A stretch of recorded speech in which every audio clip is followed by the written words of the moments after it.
આ કોયલ કોયલ આપણે કઈ હગી થાય પણ મીઠું બોલે તો આપણે ગમે ને. કુ આ કોરોનામાં એક ભાઈને મેં પૂછ્યું, મેં કીધું બહાર કોરોનામાં બધા જે ઓલો લોકડાઉન વિચાર તો હવ ડાયરો ઘેરે જ બેઠો હતો. આપણને જે ઓછી તકલીફ હતી, આપણે જેટલા આપણા જે છે એ આપણને ઓછી તકલીફ, કારણ કે આપણા મોટા ફળિયા કાંઈ નહીં તો આપણી વાડીઓ, આપણા ફાર્મ હાઉસ આપણે. પણ મને એ થાય જે 10 માળ ઉપર ને 15 માળ ઉપર રહેતા થાય એનું શું થયું છે?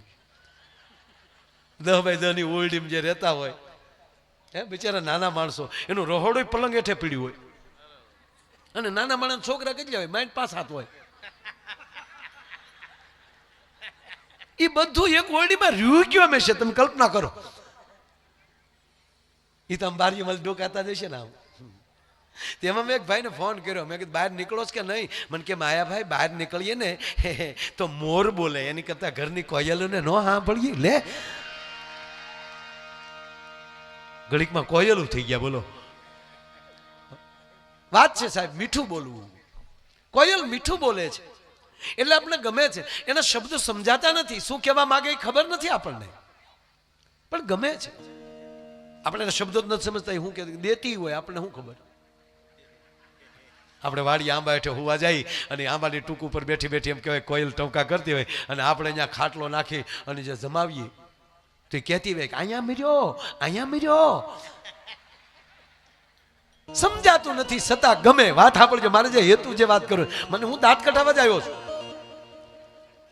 પણ એક પણ હાસ્ય એવું નહીં હોય કે વિટામિન વગરનું હોય. કેવલ હી હા નહીં હોય. બાકી તો એકલો જ હાસ્ય કરવું હોય તો ઓલી કલબુય નથી હાલતી. એમાં હમું થાય એટેક આવે ડોહા. નહીં, હળવા ફૂલથી હસી લ્યો. મારો 3 જ જાતનો પ્રોગ્રામ છે સાહેબ. મારો પ્રોગ્રામનો 3 જ વિષય: હસો, બીજાને હસાવો, અને અમુક વાતને હસી કાઢો. જીવનમાં 3 મુદ્દા આવી જાય: કાં હસો, કાં બીજાને હસાવો, અને અમુકની વાત હાંસી કાઢવાની. હા હું કઈક ખીજાય તો હાંસી કાઢવાનું. પણ અમુક અમુક તો હા હું એવા છે. ઓહો,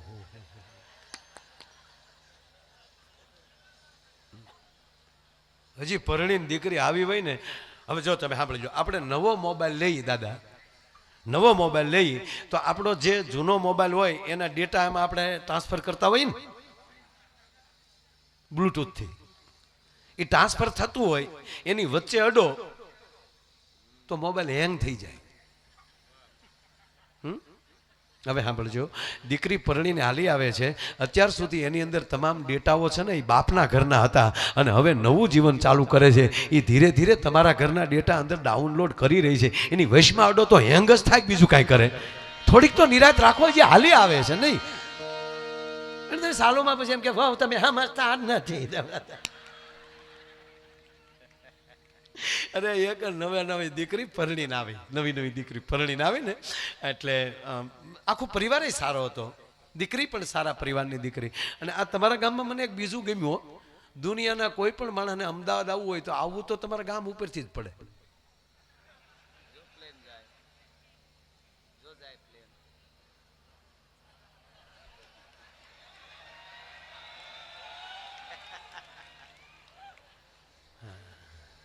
એ બારીઓમાંથી જોતા હશે. Bye bye. વાત ચાલુ. હજી તમે સાંભળો, અમે એક રાજભાઈએ જે પ્રોગ્રામ ચાલુ કર્યો જ નથી, હજી તમે ટેસ્ટિંગ કરીએ છીએ. કોઈ પણ જો ડોક્ટરે એને કોઈ પણ ટ્રીટમેન્ટ ચાલુ કરે ને તે પહેલા એ બધા રિપોર્ટ કરે. એ હજી રિપોર્ટિંગ ચાલે છે, પણ થઈ ગયું હવે. મને ખબર છે તમને શું જોવે છે. મૂળી વાત, નવી દીકરી હજી પરણીને આવેલી. ઓલો છોકરો ક્યાં જાય? હું તો ખરેખર આ છોકરાઓને જોઉં ને, નાના બાળકોને, તો હું રાજી બહુ થાવ કે કેવા ટાઈમે જન્મ્યા, ભાગશાળી તો જુઓ. આ વડીલોને પૂછો, અમે અવડા હતા, ભેળા થવા કપડા મરી ગયા, ખાખી સડીઓ પહેરી. ઓહો, નાતું તું કોણ? સોમાહા તો અમને નવરાવતા હો.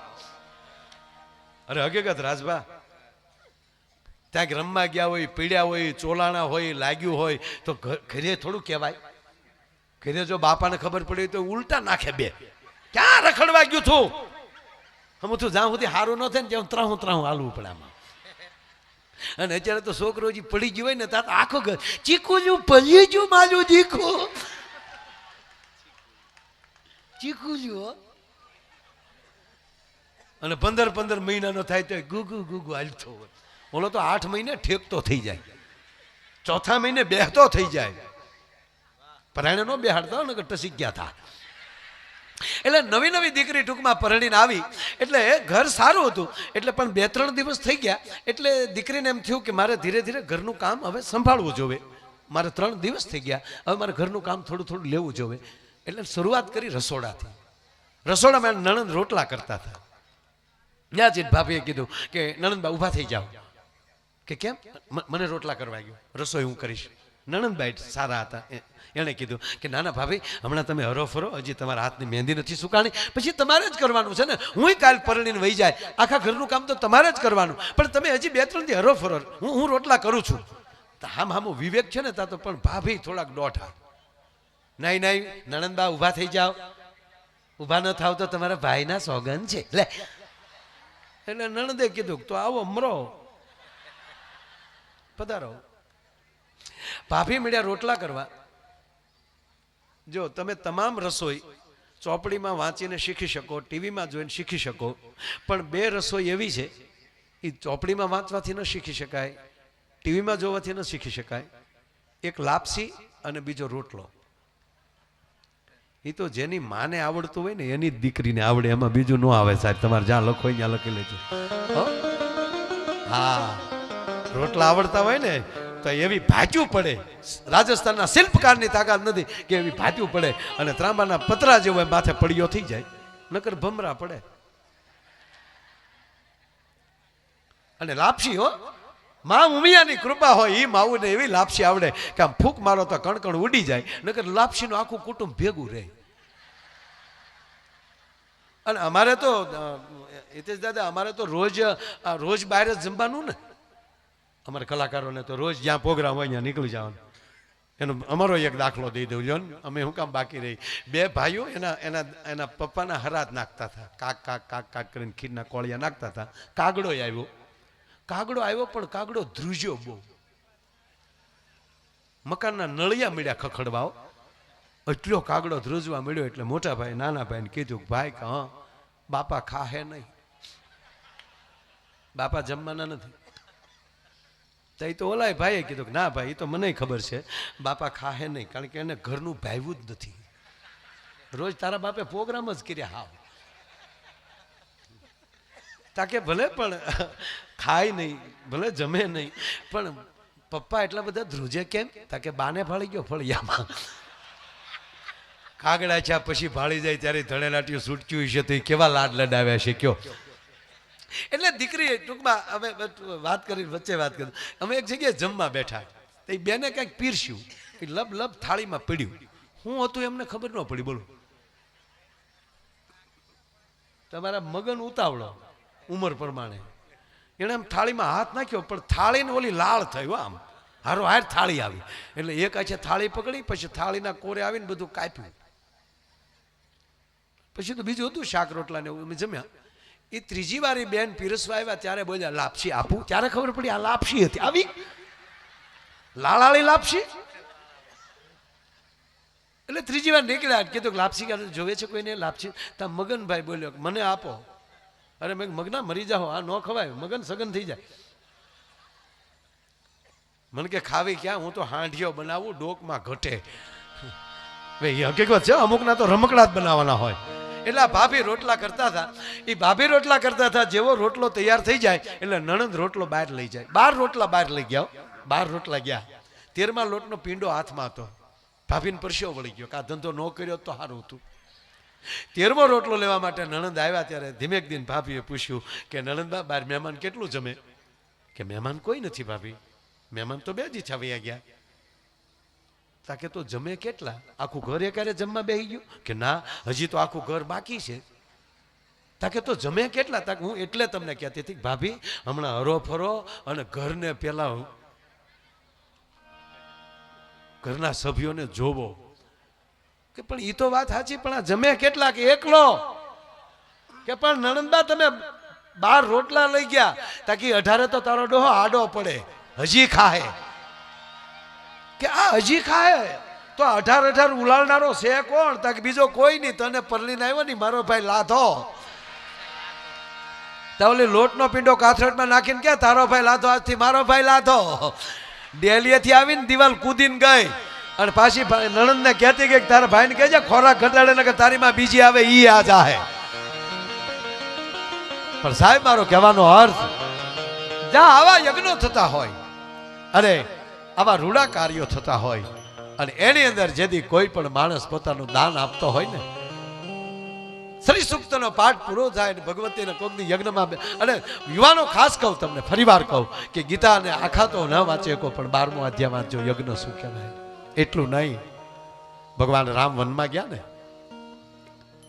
અને ભરત નહીં, પાછી છેલ્લે જયારે મળવા ગયા પાછા, બાપુ આ પ્રસંગ મને બહુ ગમે છે. જયારે ભરત મળવા જાય છે અને રામ અને ભરતનું જયારે મિલન થાય, બેસાડે છે ભરતને, આવ ભરત બેસો ભાઈ. દાદા પહેલું વહેલું રામે પૂછ્યું હોય ને ભરતને, તો શું પૂછ્યું ખબર? ભરત અયોધ્યા બરાબર છે? હા મોટા ભાઈ. ભરત આપણી અયોધ્યામાં યજ્ઞ તો ચાલુ છે ને? હા મોટા ભાઈ. આપણા ભૂદેવોને, આપણા આચાર્યોને યજ્ઞની સામગ્રી બરાબર મળી રહી છે ને? કે હા મોટા ભાઈ. એના માટે મેં ખાસ માણસો રાખ્યા છે કે એ તમામ યજ્ઞશાળાઓએ, તમામ આશ્રમોએ પૂરેપૂરી સામગ્રી પહોંચાડે. ધન્ય છે ભરત. હવે રામ બોલ્યા કે સાંભળી લે ભરત, જ્યાં સુધી અયોધ્યામાં યજ્ઞ ચાલુ હશે ને, ત્યારે દુશ્મનોની તાકાત નથી કે અયોધ્યાને સામું કોઈ જોઈ શકે. તો કહેવા ગયો સાહેબ, જ્યાં સુધી ભારતમાં આવા યજ્ઞો ચાલુ છે ને, એ પરદેશના બાપની તાકાત નથી કે હિન્દુસ્તાનનો વાળ વાંકો કરી શકે. આ દેશ રાષ્ટ્રગુરુ ક્યારે બને? કે ગામો ગામ આવા યજ્ઞો થાય, ગામે ગામ સનાતનતા વધતી જાય અને 18 વરણ એક બનતો જાય, સનાતની બને, આર્ય બને, ભારતીય બને અને ધર્મ માટે જુસ્સો રાખે. જે યુવાનો હું તમે જે મોટરસાઇકલ ઉપર દાજો કાઢીએ છીએ અથવા તો કોકને મોબાઈલમાં અડાવડા દેવામાં ઉર્જા બગાડીએ છીએ, એ ઉર્જા કેન્સલ કરી અને પોતાના ધર્મ માટે, પોતાના રાષ્ટ્ર માટે અને પોતાના મિત્ર માટે જેથી એકતા લાવવા મળશે ને, તેથી અહીંયા એવી ઉર્જા પેદા થશે કે આ માં ઉમિયા છે ને કાયમ મારા તમારા માટે ખમકારા કરતા રહેશે. ભલા માણસ.